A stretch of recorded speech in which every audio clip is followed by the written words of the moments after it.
ಶಿಕಾರಿಪುರದಲ್ಲಿ ಕ್ಷೇತ್ರ ತ್ಯಾಗ ಎಂದಿದ್ದ ಬಿಎಸ್ವೈ ಬೆಂಗಳೂರಿನಲ್ಲಿ ಉಲ್ಟಾ ಹೊಡೆದಿದ್ದೇಕೆ? ಹೈಕಮಾಂಡ್ನಿಂದ ಬಂದಿದ್ಯಾ ವಿಶೇಷ ಸಂದೇಶ? ಅಷ್ಟಕ್ಕೂ ಬಿಎಸ್ವೈ ಭಿನ್ನರಾಗಕ್ಕೆ ಕಾರಣವೇನು? ನೋಡೋಣ ಯೂಟರ್ನ್ ಎಕ್ಸ್‌ಪ್ರೆಸ್‌ನಲ್ಲಿ. ಶಿಕಾರಿಪುರ ಕ್ಷೇತ್ರವನ್ನ ತಮ್ಮ ಪುತ್ರ ವಿಜಯೇಂದ್ರಗೆ ಬಿಟ್ಟುಕೊಟ್ಟ ವಿಚಾರದಲ್ಲಿ ಮಾಜಿ ಸಿಎಂ ಬಿಎಸ್ವೈ ಯು ಟರ್ನ್ ಹೊಡೆದಿದ್ದಾರೆ. ಶಿಕಾರಿಪುರದ ಜನ ಒತ್ತಾಯ ಮಾಡಿದ್ದಕ್ಕೆ ನಿನ್ನೆ ಆ ರೀತಿ ಹೇಳಿದ್ದೇನೆ, ಆದರೆ ಅಂತಿಮ ತೀರ್ಮಾನ ಏನಿದ್ರು ಮೋದಿ ಮತ್ತು ಅಮಿತ್ ಶಾ ಅವರದ್ದು ಎಂದು ಹೇಳಿದ್ದಾರೆ. ಬೆಂಗಳೂರಿನಲ್ಲಿ ಮಾತನಾಡಿರುವ ಅವರು ವಿಜಯೇಂದ್ರ ಸ್ಪರ್ಧೆಯಲ್ಲಿ ಪಕ್ಷದ ಹೈಕಮಾಂಡ್ ತೀರ್ಮಾನವೇ ಅಂತಿಮ ಎಂದು ಹೇಳಿದ್ದಾರೆ. ಬೆಂಗಳೂರಿನಲ್ಲಿ ಮಾತನಾಡಿರುವ ಮಾಜಿ ಸಿಎಂ ಬಿಎಸ್ ಯಡಿಯೂರಪ್ಪ ವಿಜಯೇಂದ್ರ ಸ್ಪರ್ಧೆ ಬಗ್ಗೆ ಸ್ಪಷ್ಟನೆ ನೀಡಿದ್ದಾರೆ. ಹಳೆ ಮೈಸೂರು ಭಾಗದಲ್ಲಿ ಬೇಕಾದರೂ ವಿಜಯೇಂದ್ರ ಸ್ಪರ್ಧೆ ಮಾಡಬಹುದು ಎಂದು ಹಿಂಟ್ ನೀಡಿದ್ದಾರೆ. ವಿಜಯೇಂದ್ರಗೆ ಎಲ್ಲಿ ಸ್ಪರ್ಧಿಸಿದ್ರೂ ಗೆದ್ದು ಬರುವ ಶಕ್ತಿ ಇದ್ದು ಶಿಕಾರಿಪುರದ ಕಾರ್ಯಕರ್ತರ ಒತ್ತಾಯಕ್ಕೆ ಮಣಿದು ನಿನ್ನೆ ಆ ರೀತಿ ಹೇಳಿದ್ದೆ ಅಷ್ಟೇ ಹೊರತು ಪಕ್ಷದ ವರಿಷ್ಠರು ಏನೇ ತೀರ್ಮಾನ ಮಾಡಿದ್ರೂ ಬದ್ಧರಾಗಿರ್ತೇವೆ. ನಾವು ಪ್ರಧಾನಿ ಮೋದಿ, ಅಮಿತ್ ಶಾ, ಜೆಪಿ ನಡ್ಡಾ ಏನೇ ಸೂಚನೆ ನೀಡಿದ್ರೂ ಪಾಲಿಸುತ್ತೇವೆ. ನಾನು ಸಲಹೆ ಕೊಡಬಹುದಷ್ಟೇ, ಹೈಕಮಾಂಡ್ ನಿರ್ಧಾರವೇ ಅಂತಿಮ ಎಂದು ಹೇಳಿದ್ದಾರೆ.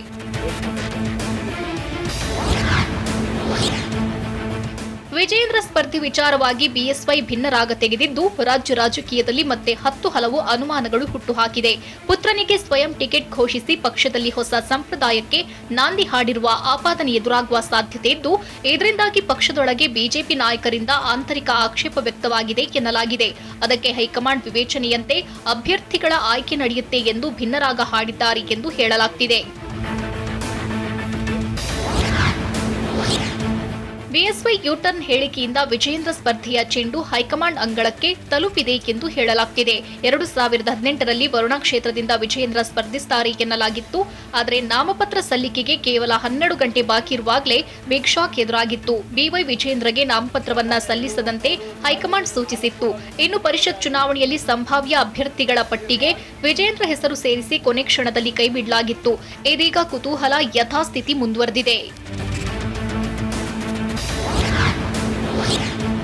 2023ರ ವಿಧಾನಸಭೆ ಚುನಾವಣೆಯಲ್ಲಿ ಶಿಕಾರಿಪುರದಿಂದ ಪುತ್ರನ ಸ್ಪರ್ಧೆ ಬಗ್ಗೆ ಬಿಎಸ್ವೈ ಬಹಿರಂಗವಾಗಿಯೇ ಘೋಷಿಸಿದ್ರು. ಆದರೆ ಹೈಕಮಾಂಡ್ ಕಾರ್ಯಕರ್ತರಿಗೆ ಟಿಕೆಟ್ ನೀಡೋ ಮಂತ್ರವನ್ನ ಜಪಿಸಬಹುದು ಅನ್ನೋ ಆತಂಕದಿಂದ ಹೈಕಮಾಂಡ್ ನಿರ್ಧಾರ ಅಂತಿಮ ಎಂದಿದ್ದಾರೆ ಎನ್ನಲಾಗಿದೆ. ಒಂದು ವೇಳೆ ಬಿಜೆಪಿ ಹೈಕಮಾಂಡ್ ಕಾರ್ಯಕರ್ತರಿಗೆ ಟಿಕೆಟ್ ಅನ್ನೋ ಸಂದೇಶವನ್ನ ಪಾಸ್ ಮಾಡಿದ್ರೆ ಬಿಎಸ್ವೈಗೆ ಶಾಕ್ ಎದುರಾಗೋದು ಗ್ಯಾರಂಟಿಯಾಗಿದ್ದು, ಕೊನೆಗೆ ವಿಜಯೇಂದ್ರ ಎಲ್ಲಿಂದ ಸ್ಪರ್ಧೆ ಮಾಡ್ತಾರೆ ಅಂತ ಕಾದು ನೋಡಬೇಕಿದೆ.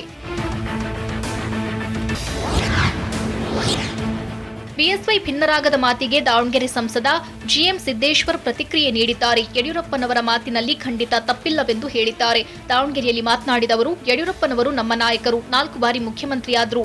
ಅವರ ಅನಿಸಿಕೆಯನ್ನ ತಿಳಿಸಿದ್ದಾರೆ. ಯಡಿಯೂರಪ್ಪನವರು ಇನ್ನೂ 10 ವರ್ಷ ರಾಜಕೀಯ ಮಾಡುವ ಶಕ್ತಿ ಇದೆ. ಆದರೆ ವಿಜಯೇಂದ್ರ ಹಳೆ ಮೈಸೂರು ಪ್ರಾಂತ್ಯದಿಂದ ಸ್ಪರ್ಧಿಸುವ ವಿಚಾರ ನಮಗೆ ತಿಳಿದಿಲ್ಲ ಎಂದು ಸಮಜಾಯಿಷಿ ನೀಡಿದ್ದಾರೆ. ಶಿಕಾರಿಪುರದಿಂದ ವಾಪಸ್ಸಾದ ಮಾಜಿ ಸಿಎಂ ಬಿಎಸ್ ಯಡಿಯೂರಪ್ಪನವರನ್ನ ಭೇಟಿಯಾಗಲು ಸಿಎಂ ಬೊಮ್ಮಾಯಿ ದೌಡಾಯಿಸಿದ್ರು. ಬಿಎಸ್ವೈ ಕಾವೇರಿ ನಿವಾಸದಲ್ಲಿ ಭೇಟಿ ಮಾಡಿದ ಬೊಮ್ಮಾಯಿ ಮಾತುಕತೆ ನಡೆಸಿದ್ದಾರೆ. ಭೇಟಿ ವೇಳೆ ಚುನಾವಣಾ ಕಣದಿಂದ ಹಿಂದೆ ಸರಿಯುವ ಬೆಳವಣಿಗೆಗೆ ಸಂಬಂಧಿಸಿದಂತೆ ಚರ್ಚೆ ನಡೆಸಿದ್ದಾರೆ. ಈಗಾಗಲೇ ಯಡಿಯೂರಪ್ಪ ಹೇಳಿಕೆ ಬಳಿಕ ಪಕ್ಷದ ವಲಯದಲ್ಲಿ ಪರ ವಿರೋಧದ ಚರ್ಚೆಯಾಗುತ್ತಿದ್ದು, ಈ ಸಂಬಂಧ ಸಿಎಂ ಹಾಗೂ ಯಡಿಯೂರಪ್ಪ ಮಾತುಕತೆ ನಡೆಸಿದ್ದಾರೆ ಎಂದು ಹೇಳಲಾಗುತ್ತಿದೆ. ಇನ್ನು ಸಿಎಂಗೆ ಸಚಿವ ಆರ್ ಅಶೋಕ್ ಕೂಡ ಸಾಥ್ ನೀಡಿದ್ರು. ಯಡಿಯೂರಪ್ಪ ಅಂದ್ರೆ ಒಂದು ದೊಡ್ಡ ಶಕ್ತಿ ಎಂದು ಸಿಎಂ ಬೊಮ್ಮಾಯಿ ಬಿಎಸ್ವೈಯನ್ನ ಹಾಡಿ ಹೊಗಳಿದ್ದಾರೆ. ಯಡಿಯೂರಪ್ಪ ಭೇಟಿ ಬಳಿಕ ಮಾತನಾಡಿದವರು, ಅವರು ಈಗಾಗಲೇ ಹೇಳಿದ್ದಾರೆ ಮನೆಯಲ್ಲಿ ಕೂರಲ್ಲ ಅಂತ. ಈ ವಿಚಾರದಲ್ಲಿ ತೆರೆ ಎಳೆಯಬೇಕು ಅಂತ ನಾನು ಕೇಳ್ಕೊಳ್ತಿದ್ದೇನೆ. ಈ ವಿಚಾರ ಏನಿದ್ರೂ ಅಂತಿಮವಾಗಿ ವರಿಷ್ಠರು ತೀರ್ಮಾನ ಮಾಡ್ತಾರೆ. ಯಡಿಯೂರಪ್ಪನವರು ನಿನ್ನೆ ನೀಡಿದ್ದು ಸಲಹೆಯಷ್ಟೇ. ಕ್ಷೇತ್ರದ ಜನ ಪದೇ ಪದೇ ಒತ್ತಾಯ ಮಾಡ್ತಿದ್ರು. ಹಾಗಾಗಿ ಯಡಿಯೂರಪ್ಪನವರು ನಿನ್ನೆ ಆ ಹೇಳಿಕೆ ನೀಡಿದ್ದಾರೆ. ಆದರೆ ಇಡೀ ರಾಜ್ಯದ ಬಗ್ಗೆ ಮೋದಿ, ಅಮಿತ್ ಶಾ ತೀರ್ಮಾನ ಮಾಡ್ತಾರೆ ಎಂದು ಬೊಮ್ಮಾಯಿ ಸ್ಪಷ್ಟಪಡಿಸಿದ್ದಾರೆ.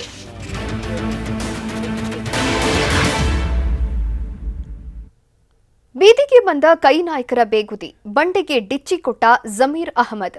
ಬಾಯಿ ಮುಚ್ಚಿಕೊಂಡು ಕೆಲಸ ಮಾಡುವಂತ ಡಿಕೆಶಿ ಹೇಳಿದ್ಯಾರಿಗೆ? ನೋಡೋಣ ಕೈ ಬೇಗುದಿ ಕರ್ನಾಟಕ ಎಕ್ಸ್‌ಪ್ರೆಸ್‌ನಲ್ಲಿ. ರಾಜ್ಯ ಕಾಂಗ್ರೆಸ್ನಲ್ಲಿ ಸಿಎಂ ಕುರ್ಚಿಗಾಗಿ ಕಾಳಗವೇ ನಡೆಯುತ್ತಿದೆ. ವಿಪಕ್ಷ ನಾಯಕ ಸಿದ್ದರಾಮಯ್ಯ ಹಾಗೂ ಕೆಪಿಸಿಸಿ ಅಧ್ಯಕ್ಷ ಡಿಕೆಶಿ ಬಣದ ನಡುವೆ ಬಿಗ್ ಫೈಟ್ ನಡೆಯುತ್ತಿದೆ. ಇದರ ನಡುವೆ ಸಿದ್ದರಾಮಯ್ಯ ಮತ್ತೆ ಸಿಎಂ ಆಗಬೇಕು ಅಂತ ಶಾಸಕ ಜಮೀರ್ ಅಹಮದ್ ಮತ್ತೆ ಹೇಳಿರೋದು ಡಿಕೆಶಿಯನ್ನ ಕೆರಳಿಸಿದೆ. ಜಮೀರ್ ಹಾಗೂ ಡಿಕೆಶಿ ನಡುವೆ ಇದೀಗ ಸಂಗ್ರಾಮವೇ ನಡೆಯುತ್ತಿದೆ. ಡಿಕೆಶಿಗೆ ಸಿಟ್ಟು ಬಂದ್ರೆ ನಾನೇನ್ ಮಾಡಕ್ಕಾಗುತ್ತೆ ಅಂತ ಜಮೀರ್ ಹೇಳಿದ್ರು. ಕನಕಪುರ ಬಂಡೆಯನ್ನ ಇದು ಮತ್ತಷ್ಟು ಖುದ್ದು ಹೋಗುವಂತೆ ಮಾಡಿದೆ. ವಿಪಕ್ಷ ನಾಯಕ ಸಿದ್ದರಾಮಯ್ಯ ಮತ್ತೆ ಸಿಎಂ ಆಗಬೇಕು ಅಂತ ಜಮೀರ್ ಪದೇ ಪದೇ ನುಡಿಯುತ್ತಿದ್ದಾರೆ. ಜಮೀರ್ ವಿರುದ್ಧ ಡಿಕೆ ಶಿವಕುಮಾರ್ ರೊಚ್ಚಿಗೆದ್ದಿದ್ದಾರೆ. ಜಮೀರ್ ಹೇಳಿಕೆಗೆ ಡಿಕೆಶಿ ಕೆಂಡಾಮಂಡಲರಾಗಿದ್ದು ಬೆಂಗಳೂರಿನಲ್ಲಿ ಗುಡುಗಿದ್ದಾರೆ. ಅಲ್ಲದೆ ಬಾಯಿ ಮುಚ್ಚಿಕೊಂಡು ಕೆಲಸ ಮಾಡಬೇಕು ಅಂತ ಜಮೀರ್ ಅಹಮದ್ಗೆ ಡಿಕೆಶಿ ವಾರ್ನಿಂಗ್ ಮಾಡಿದ್ದಾರೆ. ಅಲ್ಲದೆ ಸಿದ್ದರಾಮಯ್ಯ ಬಣಕ್ಕೂ ಕೆಪಿಸಿಸಿ ಅಧ್ಯಕ್ಷ ಡಿಕೆಶಿ ಪರೋಕ್ಷವಾಗಿ ಎಚ್ಚರಿಕೆ ರವಾನಿಸಿದ್ದಾರೆ. ಕೈ ಮನೆಯಲ್ಲಿ ಸಿದ್ದರಾಮಯ್ಯ ಹಾಗೂ ಡಿಕೆಶಿ ಬಣದ ನಡುವೆ ಸಮರ ಸ್ಫೋಟಗೊಂಡಿದೆ.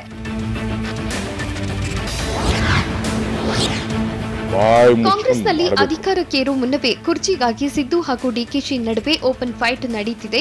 ಇತ್ತ ಬಾಯಿ ಮುಚ್ಚಿಕೊಂಡು ಕೆಲಸ ಮಾಡಬೇಕು ಅಂತ ಶಾಸಕ ಜಮೀರ್ ಅಹಮದ್ಗೆ ಕೆಪಿಸಿಸಿ ಅಧ್ಯಕ್ಷ ಡಿಕೆಶಿ ಖಡಕ್ ವಾರ್ನಿಂಗ್ ನೀಡಿದ್ದಾರೆ. ನನ್ನ ಲೆವೆಲ್ಗೆ ಇದ್ರೆ ಮಾತ್ರ ಮಾತನಾಡಲಿ ಅಂತ ಹೆಸರೆತ್ತದೆ ಜಮೀರ್ಗೆ ಡಿಕೆಶಿ ಎಚ್ಚರಿಕೆ ನೀಡಿದ್ರು. ಮೊದಲು ರಾಜ್ಯದಲ್ಲಿ ಪಕ್ಷವನ್ನ ಅಧಿಕಾರಕ್ಕೆ ತರುವ ಕೆಲಸ ಮಾಡಿ. ಐ ಆಮ್ ಟೆಲ್ಲಿಂಗ್ ಎವ್ರಿವನ್, ನಮ್ಮ ಪಕ್ಷದ ಎಲ್ಲರಿಗೂ ಹೇಳ್ತಾ ಇದ್ದೀನಿ ಅಂತ ಕೆಪಿಸಿಸಿ ಅಧ್ಯಕ್ಷ ಡಿಕೆಶಿ ಗುಡುಗಿದ್ದಾರೆ.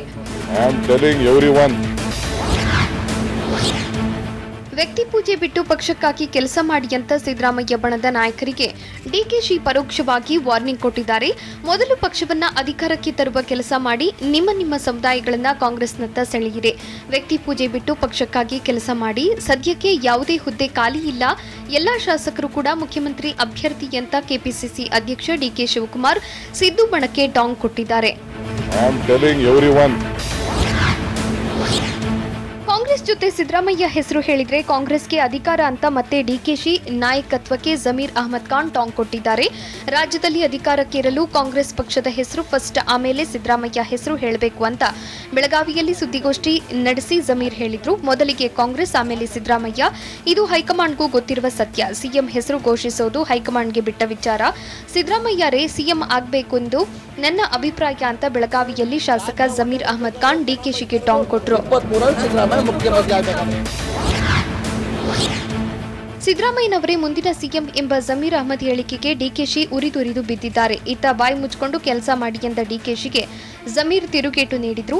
ಆ ಲೆವೆಲ್ಗೆ ಮಾತನಾಡಿದ್ರೆ ನಾನ್ ಮಾತನಾಡ್ತೇನೆ ಅಂತ ಕೆಪಿಸಿಸಿ ಅಧ್ಯಕ್ಷರ ಮಾತಿಗೆ ಜಮೀರ್ ಅಹಮದ್ ಟಾಂಗ್ ಕೊಟ್ರು.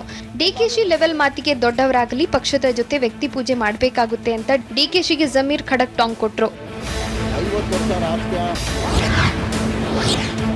ಸಿದ್ದರಾಮಯ್ಯ ಸಿಎಂ ಆಗಲಿ ಎಂದು ಜಮೀರ್ ಹೇಳಿಕೆ ಕಾಂಗ್ರೆಸ್ ಮನೆಯಲ್ಲಿ ಕೋಲಾಹಲ ಎಬ್ಬಿಸಿದೆ. ಶಾಸಕ ಜಮೀರ್ ನೀಡಿದ ಹೇಳಿಕೆ ಕುರಿತು ಪರಿಶೀಲಿಸುತ್ತೇವೆ ಅಂತ ಕೆಪಿಸಿಸಿ ಶಿಸ್ತು ಸಮಿತಿ ಅಧ್ಯಕ್ಷ ರೆಹಮಾನ್ ಖಾನ್ ಹೇಳಿದ್ರು.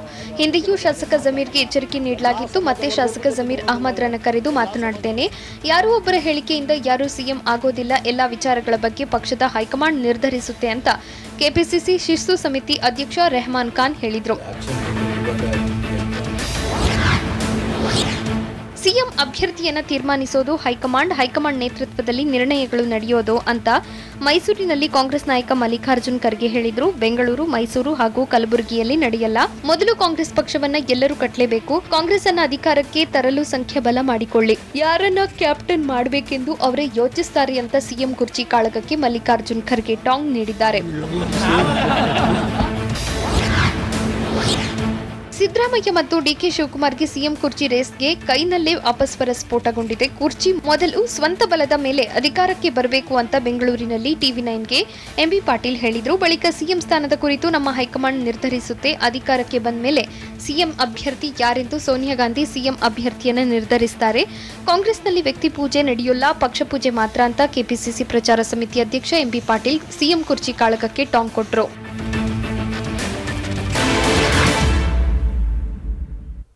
ಪಿಎಸ್ಐ ಅಕ್ರಮ ವಿವಾದ ಎಳೆದು ತಂದು ಸಿದ್ದು ಬಿಎಸ್ವೈ ಹೇಳಿದ್ದೇನು? ಕುಟುಂಬ ರಾಜಕಾರಣದ ಬಗ್ಗೆ ಬಿವೈ ವಿಜಯೇಂದ್ರರಿಗೆ ಇರುವ ನಿಲುವೇನು? ಬಿವೈ ಯಾವ ನಿರ್ಧಾರದಿಂದ ಪಕ್ಷಕ್ಕೆ ಒಳ್ಳೆಯದಾಗುತ್ತೆ ಅಂತ ಹೇಳಿದ್ದಾರೆ. ನೋಡೋಣ ಟಾಕ್ ಫೈಟ್ ಎಕ್ಸ್‌ಪ್ರೆಸ್‌ನಲ್ಲಿ. ಪಿಎಸ್ಐ ಅಕ್ರಮ ನೇಮಕ ಪ್ರಕರಣದಲ್ಲಿ ಬಿವೈ ವಿಜಯೇಂದ್ರ ಹೆಸರು ತಳುಕು ಹಾಕಿಕೊಂಡಿದ್ದಕ್ಕೆ ಆಕ್ರೋಶ ವ್ಯಕ್ತಪಡಿಸಿದ ಬಿಎಸ್ವೈ ಸಿದ್ದರಾಮಯ್ಯನವರನ್ನ ಜಾಡಿಸಿದ್ದಾರೆ. ಸಿದ್ದರಾಮಯ್ಯನವರ ಆರೋಪ ಮೂರ್ಖತನದ ಪರಮಾವಧಿಯ ಪ್ರತೀಕ ಎಂದು ಹೇಳಿದರು. ಬೆಂಗಳೂರಿನಲ್ಲಿ ಮಾತನಾಡಿದ ಅವರು, ತಾನು ಕಳ್ಳಪರರನ್ನ ನಂಬು ಎಂಬಂತೆ ಸಿದ್ದರಾಮಯ್ಯ ಮಾತನಾಡ್ತಾರೆ. ಆದರೆ ಸಿದ್ದರಾಮಯ್ಯಗೆ ಇಂಥ ಹೇಳಿಕೆಗಳು ಶೋಭೆ ತರುವುದಿಲ್ಲ ಅಂತ ಬೇಸರ ವ್ಯಕ್ತಪಡಿಸಿದ್ದಾರೆ. ಅಲ್ಲದೆ ಮಾಜಿ ಸಿಎಂ ಸಿದ್ದರಾಮಯ್ಯ ಕೂಡಲೇ ರಾಜ್ಯದ ಜನರ ಕ್ಷಮೆ ಕೋರಬೇಕು ಅಂತ ಆಗ್ರಹಿಸಿದ್ದಾರೆ. ಕುಟುಂಬ ರಾಜಕಾರಣ ವಿಚಾರ ನಾನು ಕೂಡ ಒಪ್ಪುವುದಿಲ್ಲವೆಂದು ಬಿವೈ ವಿಜಯೇಂದ್ರ ಹೇಳಿದ್ದಾರೆ. ಈ ಬಗ್ಗೆ ಮಾತನಾಡಿರುವ ಅವರು, ತಂದೆಯವರು ಕಾರ್ಯಕರ್ತರ ಮಾತಿಗೆ ಉತ್ತರ ಕೊಟ್ಟಿದ್ದಾರೆ. ಯಡಿಯೂರಪ್ಪ ಚುನಾವಣಾ ರಾಜಕೀಯದಿಂದ ಹಿಂದೆ ಸರಿದಿದ್ದಾರೆ ಹೊರತು ಸಕ್ರಿಯ ರಾಜಕಾರಣದಿಂದ ಅಲ್ಲ. ನನ್ನ ವಿಚಾರವಾಗಿ ಪಕ್ಷ ಏನೇ ನಿರ್ಧಾರ ಕೈಗೊಂಡರೂ ಕೂಡ ನಾನು ಪಾಲಿಸುತ್ತೇನೆ ಎಂದು ಬಿವೈ ವಿಜಯೇಂದ್ರ ಹೇಳಿದ್ದಾರೆ.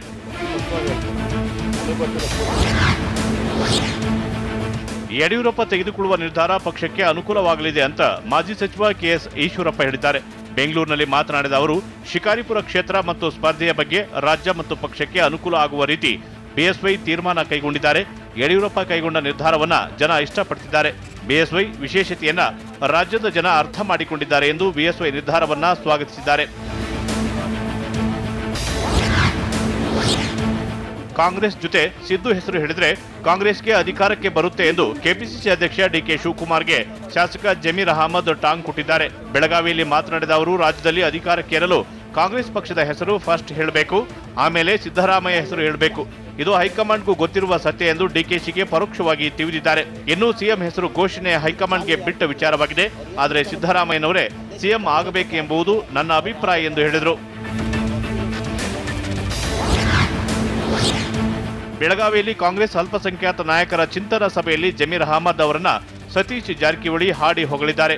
ಶಾಸಕ ಜಮೀರ್ ಅಹಮದ್ ನಮ್ಮ ಪಕ್ಷದ ಬಾಹುಬಲಿ ಇದ್ದಂತೆ ಎಂದು ಹೇಳಿದ್ದಾರೆ. ಆಗಸ್ಟ್ 3ರಂದು ಸಿದ್ದರಾಮಯ್ಯ ಹುಟ್ಟುಹಬ್ಬದ ಕಾರ್ಯಕ್ರಮ ಇದೆ, ನಿಮ್ಮನ್ನ ಆಮಂತ್ರಿಸಲು ಜಮೀರ್ ಬಂದಿದ್ದಾರೆ. ಜಮೀರ್ ಅಹಮದ್ ನಮ್ಮ ಪಕ್ಷದ ಉನ್ನತ ನಾಯಕ, ಜಾಫರ್ ಶರೀಫ್ ಬಳಿಕ ಮುಸ್ಲಿಂ ನಾಯಕನಾಗುವ ಅವಕಾಶ ಇದೆ ಎಂದು ಜಮೀರ್ ಬೆನ್ನು ತಟ್ಟಿದ್ದಾರೆ. ಸಿದ್ದರಾಮಯ್ಯ ಸಿಎಂ ಆಗಬೇಕೆಂದು ಶಾಸಕ ಜಮೀರ್ ಹೇಳಿಕೆಗೆ ಕೆಪಿಸಿಸಿ ಅಧ್ಯಕ್ಷ ಡಿಕೆ ಶಿವಕುಮಾರ್ ಮತ್ತೆ ಕೆಂಡಾಮಂಡಲರಾಗಿದ್ದಾರೆ. ರಾಮನಗರ ಜಿಲ್ಲೆ ಕನಕಪುರದಲ್ಲಿ ಮಾತನಾಡಿದ ಅವರು, ಪಕ್ಷಕ್ಕೆ ಧಕ್ಕೆಯಾಗುವ ಹೇಳಿಕೆ ಯಾರೇ ನೀಡಿದರೂ ಪಕ್ಷದಿಂದ ಸೂಕ್ತ ಕ್ರಮ ಕೈಗೊಳ್ಳಲಾಗುವುದು ಎಂದು ಖಡಕ್ ಎಚ್ಚರಿಕೆ ನೀಡಿದ್ದಾರೆ. ಜಮೀರ್ ಹೇಳಿಕೆ ಬಗ್ಗೆ ಪಕ್ಷದ ಶಿಸ್ತು ಪಾಲನಾ ಸಮಿತಿಗೆ ತಿಳಿಸುತ್ತೇವೆ. ಹೇಳಿಕೆ ಬಗ್ಗೆ ಪಕ್ಷದ ಶಿಸ್ತು ಪಾಲನಾ ಸಮಿತಿ ಸೂಕ್ತ ಕ್ರಮ ಕೈಗೊಳ್ಳುತ್ತೆ ಅಂತ ಡಿಕೆಶಿ ಜಮೀರ್ಗೆ ಮತ್ತೊಮ್ಮೆ ವಾರ್ನ್ ನೀಡಿದ್ದಾರೆ. ಸಾಮರ್ಥ್ಯ, ಯೋಗ್ಯತೆ, ದಕ್ಷತೆ ಇರುವವರು ಸಿಎಂ ಸ್ಥಾನಕ್ಕೆ ಬರಬೇಕು ಎಂದು ಮಾಜಿ ಸಚಿವ ಎಚ್.ಸಿ. ಮಹದೇವಪ್ಪ ಖಾರವಾಗಿ ನುಡಿದಿದ್ದಾರೆ. ಮೈಸೂರಿನಲ್ಲಿ ಮಾತನಾಡಿದ ಅವರು, ಸಿಎಂ ಸ್ಥಾನ ಸಾಂವಿಧಾನಿಕ ಹುದ್ದೆ ಹೊರತು ಜಾತಿಯ ಹುದ್ದೆ ಅಲ್ಲ. ಸಿದ್ದರಾಮಯ್ಯ ಸ್ನೇಹಜೀವಿ, ಜಾತಿಯ ಹಂಗಿನಲ್ಲಿ ರಾಜಕೀಯ ಮಾಡಿಲ್ಲ. ಅವರನ್ನ ಟೀಕಿಸುವವರ ಸಂಖ್ಯೆ ಸಾವಿರಾರು ಇದ್ರೆ ಪ್ರೀತಿಸುವವರ ಸಂಖ್ಯೆ ಲಕ್ಷಾಂತರದಲ್ಲಿದೆ. ಅನ್ನಭಾಗ್ಯ ಕೊಡದೇ ಇದ್ರೆ ಏನಾಗುತ್ತಿತ್ತು ಅಂತ ಯೋಚನೆ ಮಾಡಿ ತಮ್ಮ ಅಭಿಪ್ರಾಯ ಹೇಳಿದ್ದಾರೆ. ಸಿದ್ದರಾಮಯ್ಯ ಅವರಂಥ ಆಡಳಿತ ಬಂದ್ರೆ ಸಾಮಾಜಿಕ ನ್ಯಾಯದ ಪ್ರಶ್ನೆ ಕೇಳಬಹುದು, ಇಲ್ಲದೇ ಇದ್ರೆ ನೀವು ಆರ್ಎಸ್ಎಸ್ಗೆ ಕೇಳೋಕೆ ಆಗುತ್ತಾ ಎಂದು ಮಲ್ಲಿಕಾರ್ಜುನ್ ಪ್ರಶ್ನೆ ಮಾಡಿದ್ದಾರೆ. ಭಾಷಣದಲ್ಲಿ ಮಾತನಾಡಿದ ಅವರು, ನಿಮಗೆ ಅಲ್ಲಿಯ ಕಚೇರಿಗಳಿಗೂ ಪ್ರವೇಶವಿಲ್ಲ. ಜನ ಈಗ ಬದಲಾಗದೇ ಇದ್ರೆ ಮುಂದಿನ ದಿನಗಳು ಕಷ್ಟವಾಗಲಿದೆ. ಆರ್ಎಸ್ಎಸ್ನಿಂದ ಶೂದ್ರ ಸಮಾಜ ಶೋಷಣೆಗೆ ಒಳಗಾಗಿತ್ತು. ಈಗ ಮತ್ತೆ ಅವರ ಜೊತೆಗೆ ಹೋದ್ರೆ ಹೇಗೆ ಹೇಳಿ ಎಂದು ಆರ್ಎಸ್ಎಸ್ನಿಂದ ದೂರ ಇರುವಂತೆ ಹೇಳಿದ್ದಾರೆ. ನಮ್ಮದು ಬೇಲ್ ಮೇಲೆ ಹೊರಗಿರುವ ಕಾಂಗ್ರೆಸ್ ಪಾರ್ಟಿ ಅಲ್ಲವೆಂದು ಆರ್ ಅಶೋಕ್ ಕಿಡಿಕಾರಿದ್ದಾರೆ. ಬಿಎಸ್ವೈ ಶಿಕಾರಿಪುರ ಕ್ಷೇತ್ರ ತ್ಯಾಗ ಮತ್ತು ವಿಜೇಂದ್ರ ಸ್ಪರ್ಧೆ ಬಗ್ಗೆ ಮಾತನಾಡಿದ ಅವರು, ಯಾರಿಗೆ ಟಿಕೆಟ್ ಕೊಡಬೇಕು ಕೊಡಬಾರದು ಅನ್ನೋದನ್ನ ಪಾರ್ಟಿ ತೀರ್ಮಾನ ಮಾಡುತ್ತೆ ಎಂದು ಹೇಳಿದ್ದಾರೆ. ಕಳೆದ ಬಾರಿ ಯಾವ ರೀತಿ ಓಡಾಡಿದ್ನೋ ಅದೇ ರೀತಿ ಓಡಾಡ್ತಾನೆ ಅಂತ ಯಡಿಯೂರಪ್ಪ ಹೇಳಿದ್ದಾರೆ. ಪ್ರಧಾನಿ ಏನು ಹೇಳ್ತಾರೋ ಅದನ್ನ ಚಾಚು ತಪ್ಪದೆ ನಡೆಸುತ್ತೇನೆ ಅಂತಾನು ಹೇಳಿದ್ದಾರೆ. ಇದರ ಬಗ್ಗೆ ಜಾಸ್ತಿ ಏನು ಊಹೆಗಳು ಬೇಡ ಅಂತ ಕಂದಾಯ ಸಚಿವ ಆರ್ ಅಶೋಕ್ ಹೇಳಿದ್ದಾರೆ.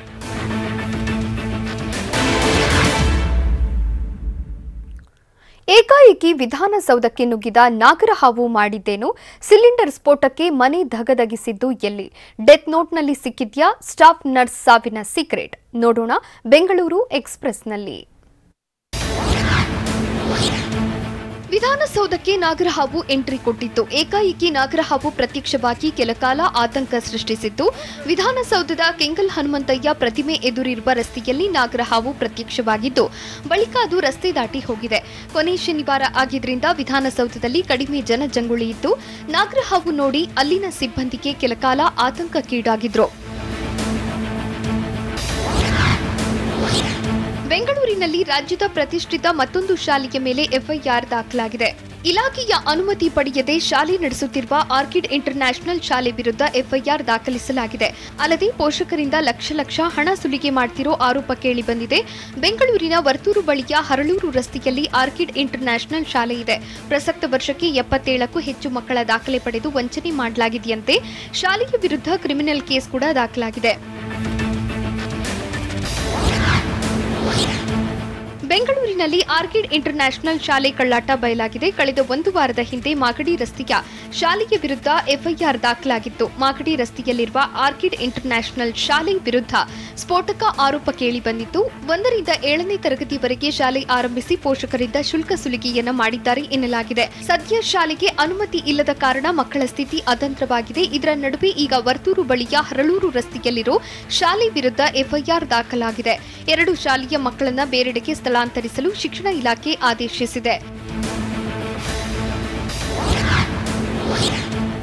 ಸಿದ್ದರಾಮೋತ್ಸವದ ಮೂಲಕ ಬಿಜೆಪಿಗೆ ಶಾಕ್ ಕೊಡೋದಕ್ಕೆ ಕಾಂಗ್ರೆಸ್ ರೆಡಿಯಾಗಿದೆ. ಇತ್ತ ಆಡಳಿತ ಪಕ್ಷ ಬಿಜೆಪಿ ಕೂಡ ಕೈಪಡೆಗೆ ಕೌಂಟರ್ ನೀಡಲು ರಣತಂತ್ರ ರೂಪಿಸಿದೆ. ಸಮುದಾಯದ ಮತ ಬ್ಯಾಂಕ್ ಕೈಜಾರದಂತೆ ಬಿಜೆಪಿ ಪ್ಲಾನ್ ಮಾಡಿದ್ಯಂತೆ. ಆಗಸ್ಟ್ 3ರಂದು ಸಿದ್ದರಾಮೋತ್ಸವ ದಿನದಂದೇ ಸಚಿವ ಸಂಪುಟ ವಿಸ್ತರಣೆಯನ್ನ ಮಾಡಿ ಕಾಂಗ್ರೆಸ್ಗೆ ಟಕ್ಕರ್ ಕೊಡೋದಕ್ಕೆ ಪ್ಲಾನ್ ರೂಪಿಸಿದ್ದಾರಂತೆ. ವರಿಷ್ಠರು ಅನುಮತಿ ನೀಡಿದ್ರೆ ಆಗಸ್ಟ್ 3ರಂದು ಶಾಸಕ ಈಶ್ವರಪ್ಪ, ರಮೇಶ್ ಜಾರಕಿಹೊಳಿ ಸಚಿವರಾಗಿ ಪ್ರತಿಜ್ಞಾ ವಿಧಿ ಸ್ವೀಕರಿಸುವ ಸಾಧ್ಯತೆ ಇದೆ ಎನ್ನಲಾಗಿದೆ. ಕಾಂಗ್ರೆಸ್ ನಾಯಕರು ಸಿದ್ದರಾಮೋತ್ಸವ ಆಚರಿಸುವ ಮೂಲಕ ಶಕ್ತಿ ಪ್ರದರ್ಶನಕ್ಕೆ ಸಜ್ಜಾಗಿದ್ದಾರೆ. ಸಿದ್ದರಾಮೋತ್ಸವಕ್ಕೆ ಖಡಕ್ ಟಕ್ಕರ್ ಕೊಡೋದಕ್ಕೆ ಬಿಜೆಪಿ ಮಾಸ್ಟರ್ ಪ್ಲಾನ್ ಮಾಡಿದೆ. ಸಮುದಾಯದ ವೋಟ್ಗಳು ಕೈಜಾರದಂತೆ ಒಳಗೊಳಗೆ ರಣತಂತ್ರ ರೂಪಿಸಲಾಗಿದೆ. ಕುರುಬ ವೋಟ್ ಬ್ಯಾಂಕ್ ಹಿಡಿದಿಡಲು ಬಿಜೆಪಿ ಸ್ಕೆಚ್ ಹಾಕಿದ್ದು, ಕುರುಬ ಸಮಾಜಕ್ಕೆ ಸಚಿವ ಸ್ಥಾನ ನೀಡಲು ಲೆಕ್ಕಾಚಾರ ಹಾಕಲಾಗಿದೆ. ಸಿದ್ದರಾಮೋತ್ಸವ ದಿನದಂದೇ ಸಚಿವ ಸಂಪುಟ ವಿಸ್ತರಣೆ ಮಾಡುವುದಕ್ಕೆ ಬಿಜೆಪಿ ಸಜ್ಜಾಗಿದೆ ಅನ್ನೋ ಮಾತುಗಳು ಕೇಳಿಬರ್ತಿದೆ. ಸಿದ್ದರಾಮೋತ್ಸವ ದಿನವೇ ಕಾಂಗ್ರೆಸ್ಗೆ ಶಾಕ್ ನೀಡುವುದಕ್ಕೆ ಬಿಜೆಪಿ ಮಾಸ್ಟರ್ ಪ್ಲಾನ್ ಮಾಡಿದೆ. ಇದೀಗ ಸಚಿವ ಸಂಪುಟ ವಿಸ್ತರಣೆಗೆ ರಣತಂತ್ರ ರೂಪಿಸಲಾಗಿದೆಯಂತೆ. ಸ್ವಾತಂತ್ರ್ಯೋತ್ಸವದ ಅಮೃತ ಮಹೋತ್ಸವ ಅಂಗವಾಗಿ ಬಿಬಿಎಂಪಿಗೆ 2 ಲಕ್ಷ ರಾಷ್ಟ್ರಧ್ವಜಗಳ ಹಸ್ತಾಂತರಿಸಲಾಗಿದೆ. ಆಗಸ್ಟ್ 8, 17ರವರೆಗೆ ಹರ್ ಘರ್ ತಿರಂಗಾ ಅಭಿಯಾನ ನಡೆಯಲಿದೆ. ತಿರಂಗಾ ಅಭಿಯಾನಕ್ಕಾಗಿ ಬಿಬಿಎಂಪಿಗೆ 2 ಲಕ್ಷ ರಾಷ್ಟ್ರಧ್ವಜಗಳನ್ನು ನೀಡಿದೆ. ಸ್ವಾತಂತ್ರ್ಯದ ಅಮೃತ ಮಹೋತ್ಸವದ ಉನ್ನತ ಮಟ್ಟ ಸಮಿತಿ ಹಾಗೂ ಕನ್ನಡ ಮತ್ತು ಸಂಸ್ಕೃತಿ ಇಲಾಖೆಯಿಂದ ಧ್ವಜ ನೀಡಲಾಗಿದೆ. ಅಧಿಕಾರಿಗಳು ಮನೆ ಮನೆಗೂ ಧ್ವಜ ವಿತರಣೆ ಮಾಡಬೇಕು. ಮನೆ ಶಾಪ್ಗಳ ಮೇಲೆ ತಿರಂಗಾ ಹಾರಿಸುವಂತೆ ಸೂಚನೆ ನೀಡಲಾಗಿದೆ. ನವ್ಯಶ್ರೀ ಸಿಡಿಸಿರುವ ಹೊಸ ಬಾಂಬ್ ಯಾವುದು? ಆಕೆಯನ್ನ ಕಿಡ್ನಾಪ್ ಮಾಡಿ ಬ್ಲಾಕ್ ಮೇಲ್ ಮಾಡಲಾಗಿತ್ತ? ತೋಟಗಾರಿಕೆ ಇಲಾಖೆ ಅಧಿಕಾರಿಗಳಿಗೆ ಡಿಕೆಶಿ ಕ್ಲಾಸ್ ತೆಗೆದುಕೊಂಡಿದ್ದೇಕೆ? ನೋಡೋಣ ಕರ್ನಾಟಕ ಎಕ್ಸ್‌ಪ್ರೆಸ್‌ನಲ್ಲಿ. ಕಾಂಗ್ರೆಸ್ ಯುವ ನಾಯಕಿ ನವ್ಯಶ್ರೀ ತೋಟಗಾರಿಕೆ ಇಲಾಖೆಯ ಅಧಿಕಾರಿ ರಾಜಕುಮಾರ್ ಟಾಕಳೆ ನಡುವಿನ ಆರೋಪ ಪ್ರತ್ಯಾರೋಪ ಸದ್ದು ಮಾಡುತ್ತಿದೆ. ಅಧಿಕಾರಿ ರಾಜಕುಮಾರ್ ವಿರುದ್ಧ ನವ್ಯಶ್ರೀ ದೂರು ದಾಖಲಿಸಿದ್ದಾರೆ. ಕಿಡ್ನಾಪ್ ಕೇಸ್ ಮತ್ತು ಸಾರ್ವಜನಿಕ ಜೀವನಕ್ಕೆ ತೊಂದರೆ ಕೊಟ್ಟಿದ್ದಾಗಿ ನವ್ಯಶ್ರೀ ಹೊಸ ಬಾಂಬ್ ಸಿಡಿಸಿದ್ದಾರೆ. ರಾಜಕುಮಾರ ಟಾಕಳೆ ನನಗೆ ಹನಿ ಟ್ರ್ಯಾಪ್ ಮಾಡಿದ್ದಾರೆ, ವಿಡಿಯೋ ಚಿತ್ರೀಕರಣ ಮಾಡಿ ಹಣಕ್ಕೆ ಡಿಮ್ಯಾಂಡ್ ಮಾಡಿದ್ರು ಅಂತ ರಾಜಕುಮಾರ ಟಾಕಳೆ ವಿರುದ್ಧ ನವ್ಯಶ್ರೀ ಆರೋಪಗಳ ಮಳೆ ಸುರಿದಿದ್ದಾರೆ. ಬೆಳಗಾವಿ ತೋಟಗಾರಿಕೆ ಇಲಾಖೆ ಅಧಿಕಾರಿ ರಾಜಕುಮಾರ್ ಟಾಕಳೆ ವಿರುದ್ಧ ಕೈ ಯುವ ನಾಯಕಿ ನವ್ಯಶ್ರೀ ಮತ್ತೊಂದು ಬಾಂಬ್ ಸ್ಫೋಟಿಸಿದ್ದಾರೆ. ಕುಮಾರಕೃಪಾ ಗೆಸ್ಟ್ ಹೌಸ್ ಪಕ್ಕದ ಗಣಪತಿ ದೇವಸ್ಥಾನದಲ್ಲಿ ನಾವು ಮದುವೆಯಾಗಿದ್ದವು. ಬೆಳಗಾವಿಯ ಗಣೇಶಪುರ ಬಳಿ ನನ್ನನ್ನ ಕಿಡ್ನಾಪ್ ಮಾಡ್ಕೊಂಡು ಹೋಗಿರುತ್ತಾರೆ. ನನಗೂ ರಾಜಕುಮಾರ್ಗೆ ಸಂಬಂಧ ಇಲ್ಲ ಅಂತ ಬರೆಸಿಕೊಳ್ತಾರೆ. ಇಬ್ಬರು ಮದುವೆಯಾಗಿದ್ದ ನಾನು ಹಾಗೂ ಆತ ಹೊರಗಡೆ ಸುತ್ತಾಡಿದ್ದ ಫೋಟೋಗಳನ್ನ ಡಿಲೀಟ್ ಮಾಡಿಸ್ತಾರೆ. ಗಂಡ ಅನ್ನೋ ಮುಖವಾಡ ಹಾಕಿಕೊಂಡು ರಾಜಕುಮಾರ್ ಟಾಕಳೆ ಕಿರುಕುಳ ನೀಡಿದ್ದಾರೆ ಅಂತ ಆರೋಪ ಮಾಡಿದ್ದಾರೆ.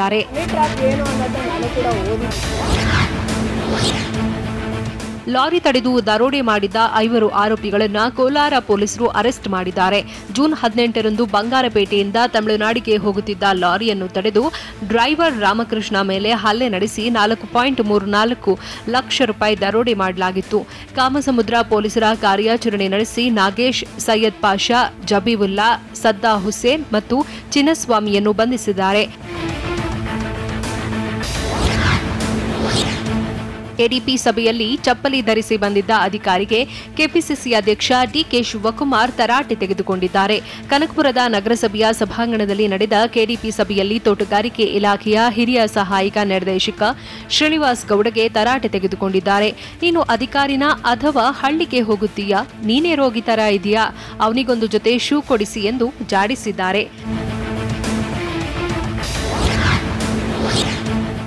ಹಿಂದೂ ಸ್ನೇಹಿತನಿಗೆ ಬಿರಿಯಾನಿ ಕೊಟ್ಟಿದ್ದಕ್ಕೆ ಕೊಲೆ ಮಾಡುವುದಾಗಿ ಬೆದರಿಕೆ ಹಾಕಲಾಗಿದೆ. ದಕ್ಷಿಣ ಕನ್ನಡ ಜಿಲ್ಲೆ ಕಡಬ ತಾಲೂಕಿನ ಕೊಯ್ಲಾ ನಿವಾಸಿ ಸಂಶೀನಾಗೆ ಬೆದರಿಕೆ ಹಾಕಿದ್ದಾರೆ ಎಂದು ಆರೋಪಿಸಲಾಗಿದೆ. ಸಂಶೀನಾ ಸ್ನೇಹಿತೆಯಾಗಿರುವ ಕಾವ್ಯಳ ಅಕ್ಕ ಗರ್ಭಿಣಿಯಾಗಿದ್ದಾರೆ. ಅವರಿಗೆ ಅಂತ ಸಂಶೀನಾ ಮನೆಯಿಂದ ಕಾವ್ಯ ಬಿರಿಯಾನಿ ಒಯ್ದಿದ್ರು. ಇದನ್ನ ತಿಳಿದ ಸುದರ್ಶನ್ ಗೆಲ್ಗೋಡಿ, ಕೆ ಪ್ರಶಾಂತ್ ಕೊಲ್ಯಾ, ಕೆ ಪ್ರಸಾದ್ ಕೊಲ್ಯಾ ತಮ್ಮ ಕಲ್ಕಡಿ ಆರೋಪಿಗಳು ಬೆದರಿಕೆ ಹಾಕಿದ್ದಾರಂತೆ. ಸದ್ಯ ಆರೋಪಿಗಳ ವಿರುದ್ಧ ದೂರು ದಾಖಲಿಸಲಾಗಿದೆ. ಕಾಂಗ್ರೆಸ್ಗೆ ಅವರ ಅವ್ವ ಸೋನಿಯಾ ಗಾಂಧಿ ಚಿಂತೆಯಾದರೆ ಬಿಜೆಪಿಗೆ ಅವರಪ್ಪ ಮೋದಿಯದ್ದೇ ಚಿಂತೆ ಎಂದು ಸಿಎಂ ಇಬ್ರಾಹಿಂ ವ್ಯಂಗ್ಯವಾಡಿದ್ದಾರೆ. ಕೊಪ್ಪಳ ಜಿಲ್ಲೆ ಕುಷ್ಟಗಿಯಲ್ಲಿ ಬಿಜೆಪಿ ಹಾಗೂ ಕಾಂಗ್ರೆಸ್ ವಿರುದ್ಧ ಇಬ್ರಾಹಿಂ ಲೇವಡಿ ಮಾಡಿದ್ದಾರೆ. ನಮ್ಮ ಪಕ್ಷದಲ್ಲಿ ಈಗಾಗಲೇ ಸಿಎಂ ಅಭ್ಯರ್ಥಿಯನ್ನು ಘೋಷಣೆ ಮಾಡಿದ್ದೇವೆ. ನಮ್ದು ಸಿಂಗಲ್ ಕ್ಯಾಂಡಿಡೇಟ್. ನಮ್ಮ ದಾರಿ ಕ್ಲಿಯರ್ ಆಗಿದೆ. ಉಪಮುಖ್ಯಮಂತ್ರಿ ಸೀಟ್ ಬಗ್ಗೆ ಮಾತ್ರ ಚರ್ಚೆ ಮಾಡ್ತೀವಿ ಎಂದು ಸಿಎಂ ಇಬ್ರಾಹಿಂ ಹೇಳಿದ್ದಾರೆ.